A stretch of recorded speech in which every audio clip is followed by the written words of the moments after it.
Corrections should be an alternative, but we should not be the only alternative to people with substance abuse issues. Illinois is trying to reduce the number of nonviolent drug addicts who land behind bars. Alyssa Paldo sat down with the director of the Department of Corrections to learn more about what's being done. The United States has the largest prison population in the world, with approximately 2.2 million people behind bars. And Illinois has one of the highest return rates to prison at just over 47%. Governor Rauner signed an executive order to reduce the Illinois prison population by 25% over the next 10 years. A huge part of that is finding alternatives to incarceration for people with substance abuse issues. There are some people who need to serve time.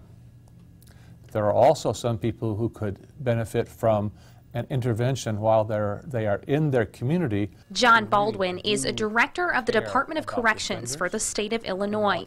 He says prison should not be the only solution for people with substance abuse issues. Baldwin believes many substance abusers could get the help they need without being locked up. Save your prison beds for those who are afraid of, those who are completely incorrigible and there's no other solution. We should house those people. You should earn your way into a prison bed. And it's heartbreaking. It's heartbreaking. James Demas, Secretary of the Department of Human Services, describes the new face of heroin. When it was something that plagued inner cities for decades, it was viewed as somebody else's problem. Now it's been brought home, and there's a broader cross-section of society that recognize that this is a societal problem. But in the same way mental health issues struggle to gain recognition in the prison system in the past, corrections and the court system are now starting to recognize addiction as a problem too.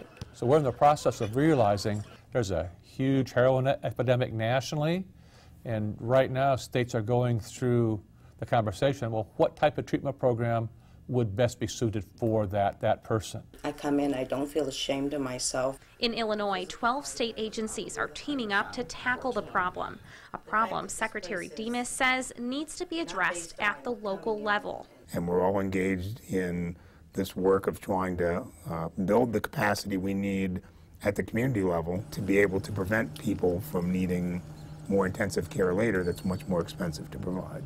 And that's a real concern with Illinois' lack of a state budget. Over the years, the Illinois Department of Corrections has lost a lot of its treatment staff in the last 10 or 12 years.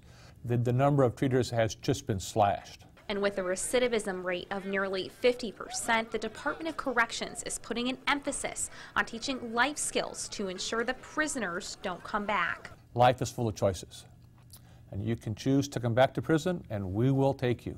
And they're working with employers to provide job opportunities to ex-offenders. But if we don't find a constructive thing for them to engage in the economy, then we don't leave them an alternative besides returning to a life of crime or returning to a life of addiction or both. All of these efforts aimed at ensuring a brighter future beyond prison walls.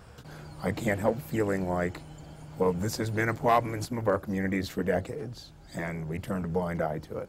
I'm glad that we have some momentum now, and we have the political will to address this.